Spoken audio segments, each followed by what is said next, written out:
Hello everyone, आज है 25 अप्रैल और आज इस वीडियो में हम बात करने जा रहे हैं इजी ट्रिप प्लानर्स या फिर इज माई ट्रिप कह लो आप इसको। और आज 2.5% का डिक्लाइन है। हालांकि एक बहुत बड़ी गिरावट मॉर्निंग में ज़रूर थी लेकिन रिकवरी आई, लेकिन फिर भी अभी भी 2.5% के डिक्लाइन पर ये ट्रेड कर रहा है। पिछले एक महीने का अगर आप ग्राफ देखोगे तो काफ़ी इंटरेस्टिंग है। देखिए, तेज़ी अगर आती है तो वो टेम्पररी होती है और जब ये तेज़ी आ रही थी तभी मैंने कहा था कि मुझे लगता है कि 45 से 50 रुपए का जो लेवल होगा वो रेजिस्टेंस वाला लेवल होगा, प्रॉफिट टेकिंग वाला लेवल होगा। वहाँ से ये वापस आपको नीचे जाता नज़र आएगा। और एक बार नहीं, इस कंपनी के ऊपर मैं कई सारे वीडियोस बना चुका हूँ, जब भी तेज़ी आई है और जब भी गिरावट आई है। अगर जब तेज़ी आई थी यहाँ पर, जब बाइकॉट मालदीव चल रहा था, लक्षद्वीप को प्रमोट करा जा रहा था, अयोध्या में राम मंदिर का इनोग्रेशन होने वाला था, तब एक बहुत बड़ी तेज़ी इसने दिखाई थी। और जाहिर सी बात है, तब टूरिज़्म सेक्टर काफ़ी ऊंचाइयों पे था। और जब 50 रुपये के ऊपर भी गया था तभी मैंने कहा था कि यहाँ पर कभी भी प्रॉफिट टेकिंग के मौके बन सकते हैं। जिस दिन अयोध्या में राम मंदिर का इनोग्रेशन हो गया उसके बाद आपको यहाँ पर डिक्लाइन देखने को मिलेंगे और वो देखने को मिल भी रहा है। देखो, मैं इस कंपनी को ना जनरली स्विंग ट्रेड के लिए यूज़ करता हूँ, बात करेंगे इसके बारे में भी, लेकिन उससे पहले अगर चैनल को सब्सक्राइब नहीं किया तो प्लीज़ अभी इसे ज़रूर कर लीजिएगा। तो यहाँ पर अगर आप एक साल में देखो तो 2.5% का डिक्लाइन है, लेकिन ग्राफ इंटरेस्टिंग है। जब भी तेज़ी आई है वो टेम्पररी रहा है। अगर आप ग्राफ को ठीक से ऑब्जर्व करते हो तो 45 से 50 की रेंज में जब भी ये गया है कहीं ना कहीं वहाँ से एक प्रॉफिट टेकिंग बनी है।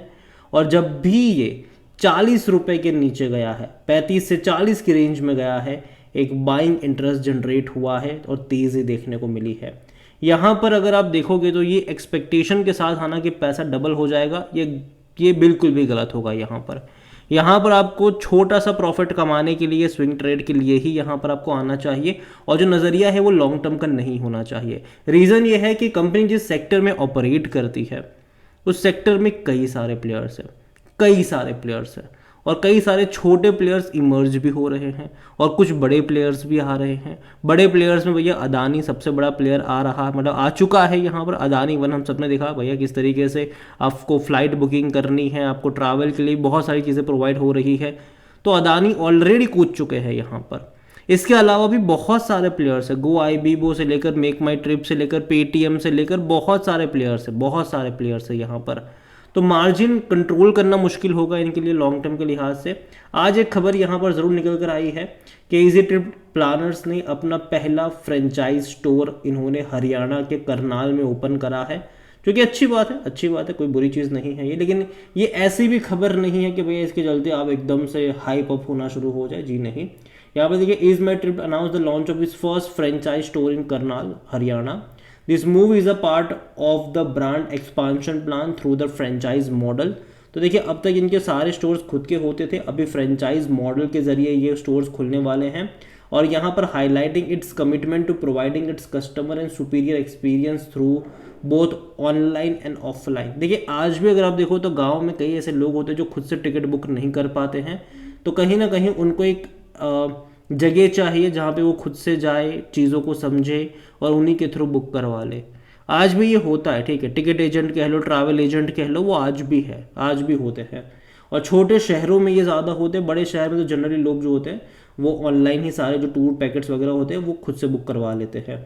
यहाँ पर अगर आप देखो, with this welcoming ambience the outlet will provide comprehensive high-end service ranging from flight and hotel booking and bus and railway tickets to group travel arrangements and luxury getaway, cruise and charter package, visa application assistant। तो ये बड़ी बात है कि visa applications में आपको assistant provide करवाएंगे और भी कई सारी चीज़ होगी जो कि कंपनी करेगी। लेकिन अगेन ये सब में मार्जिन बहुत छोटे हैं।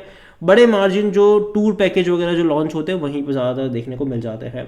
इज माई ट्रिप को लेकर आज वॉल्यूम देखें तो तकरीबन 95 लाख से भी ज़्यादा के शेयर्स ट्रेड होते नजर आए। ऑल टाइम हाई 73 रुपीज़ का था, लो 10 रुपये। अगेन ये 10 रुपये कभी गया नहीं है। एक्चुअली ये एडजस्टेड प्राइस है क्योंकि कंपनी अगर आप देखो तो भैया साल में 2 बार बोनस दे दिया, 1 बार स्प्लिट भी, मतलब अब बोनस के साथ स्प्लिट भी हुआ था। इसके चलते ये एडजस्ट हुआ। अगर नहीं दिया होता तो आज भी ये बहुत ही हाई प्राइस पे ट्रेड कर रहा होता। यहाँ पर मार्केट कैप इसका 7,700 करोड़ के आसपास का देखने को मिल रहा है। कंपनी को लेकर अगर हम बात करने जाए तो कंपनी में इनके नतीजे इस बार इम्पॉर्टेंट रहेंगे क्योंकि एक्सपेक्टेशन काफ़ी हाई है, क्योंकि मार्च के जो नंबर्स थे वो अच्छे आएंगे, ऐसे एक्सपेक्टेशन हर बार होती है। क्योंकि IPL बहुत बड़ा इवेंट था जो कि मार्च में ही शुरू हुआ, तो डेफिनेटली एक बहुत बड़ा जो कहते हैं कि लोग एडवांस में भी टिकट बुक करवाते हैं फ़्लाइट वगैरह के साथ, तो वो चीज़ भी यहाँ पर ज़रूर रहेगी। तो देखते हैं कि क्या होगा। यहाँ पर नंबर से काफ़ी ज़्यादा उम्मीदें ज़रूर है, लेकिन कब नतीजे आएंगे कोई डेट सामने नहीं आई है। कंपनी बोनस अगर आप देखोगे तो 2021 में इसने 2 बार पे करा था, 2 रुपये और 1 रुपये। 22 में पे नहीं करा क्योंकि 22 में ये बोनस दे दिए थे, स्प्लिट भी हो गया था, ठीक है। और 23 में 10 पैसा पर शेयर। तो आप देख रहे हो कि कितना कम हो गया डिविडेंड यहाँ पर।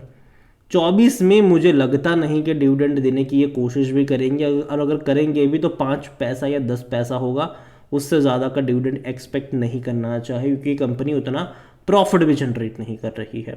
यहाँ पर अगर आप बोनस देखोगे तो भाई साहब देखो, जैसे कि साल में एक ही साल में 2 बार बोनस कौन देता है? ये कंपनी दे रही है, इसने दिया था।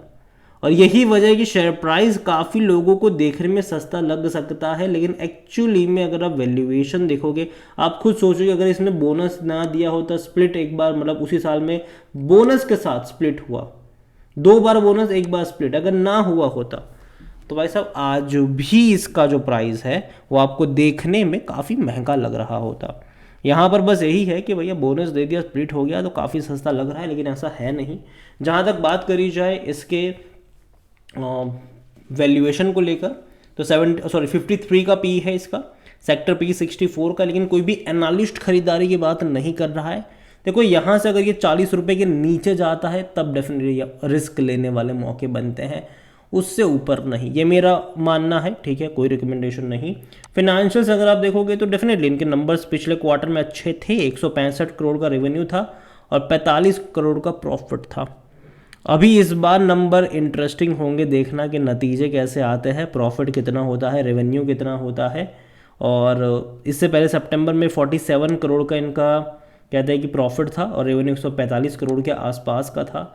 यहाँ पर अगर आप देखोगे तो दिसंबर में इनके नतीजे अच्छे आए थे, लेकिन जो तेज़ी आई थी वो रिजल्ट्स के चलिए मतलब नहीं थी। यहाँ पर बस बॉयकॉट मालदीव्स को इन्होंने काफ़ी अच्छे से अपने मार्केटिंग स्ट्रेटजी में यूज़ करा था और जिसका इनको काफ़ी अच्छा फ़ायदा मिला था।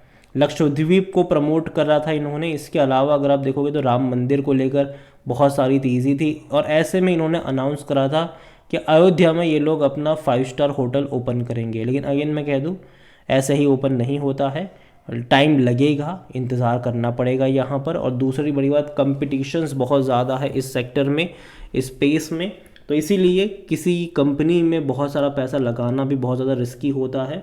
और जहाँ तक शेयर होल्डिंग के बारे में देखा जाए तो जो प्रमोटर है उनकी होल्डिंग 64.30% की है और देखा जाए तो प्रमोटर ने अपनी क्वांटिटी बेची है, 74.90 से 64.30 पर आया। अभी देखना होगा कि मार्च में क्या होगा, बेच रहे हैं या क्या करा है, वो देखना इंटरेस्टिंग है।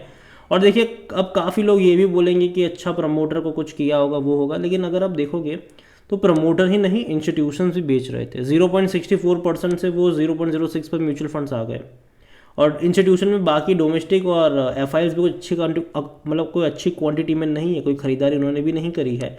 सिर्फ और सिर्फ रिटेल इन्वेस्टर को सारा माल चिपकाया गया है। 10.99% से रिटेल इन्वेस्टर 21.95 पर आ गए, डबल कर दी रिटेल इन्वेस्टर ने क्वांटिटी। जो भी प्रमोटर ने बेचा था वो रिटेल इन्वेस्टर्स ने ही खरीदा था यहाँ पर, तो ये कंसर्न ज़रूर है। अभी अगला शेयर होल्डिंग पैटर्न इंपॉर्टेंट होगा ये देखने के लिए कि भैया प्रमोटर ने बेचा है कि नहीं, और जो इंस्टीट्यूशन इन्वेस्टर्स है उनका क्या अप्रोच रहा है, रिटेल इन्वेस्टर है उनका क्या अप्रोच रहा है। ऐसा ना हो कि हर क्वार्टर में सिर्फ रिटेल ही खरीद रहे, जो कि पिछले 3-4 क्वार्टर में यही देखने को मिल रहा है।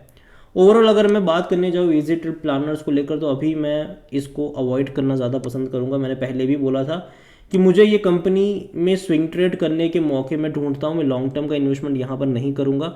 बहुत जनरली मैं लॉन्ग टर्म का इन्वेस्टमेंट ही प्रीफर करता हूँ, लेकिन ये वो कंपनी है जहाँ पर वो इन्वेस्टमेंट प्रीफर नहीं करने की वजह भी ये है कि कंपटीशन बहुत ज़्यादा है और आने वाले समय में कंपनी कैसे टिकेगी वो देखना इंटरेस्टिंग होगा। और देखो ये जो तेज़ी आई थी तब हर रोज़ एक कंपनी चर्चा में रहती थी अपने स्टेटमेंट के ज़रिए, अपनी प्रेस रिलीज़ के ज़रिए, लेकिन अभी कोई खबर नहीं है। छोटी मोटी खबर ही अभी आ रही है, जैसे कि इन्होंने अभी फर्स्ट अपना फ्रेंचाइज मॉडल लॉन्च करा ज़रूर है, लेकिन देखते हैं कि क्या होगा इसका भी। ओवरऑल मुझे लगता है कि 45 से 50 का, मैं पहले ही बोल चुका हूँ, मैं अब भी यही कर रहा हूँ, 45 से 50 रुपये का लेवल प्रॉफिट टेकिंग का लेवल रहेगा। वहाँ पर खरीदारी के मौके नहीं बनते हैं, जो खरीदारी के मौके बनेंगे वो 35 से 40 रुपये के आसपास बनेंगे। लेकिन हाँ, अगेन देखिए रिस्की इन्वेस्टमेंट है, तो बहुत सारा इन्वेस्टमेंट भी गलती से भी नहीं करना चाहिए। ये मेरा पर्सनल ओपिनियन है, कोई इन्वेस्टमेंट एडवाइस नहीं। वीडियो को यहीं पे एंड करूँगा। पसंद आए हो तो लाइक करो, शेयर करें। चैनल में अगर पहली बार है तो प्लीज़ सब्सक्राइब करें। और ईजी ट्रिप प्लानर्स के बारे में आप क्या सोचते हैं वो भी आप मुझे कमेंट में लिख के बता सकते हैं। Thank you.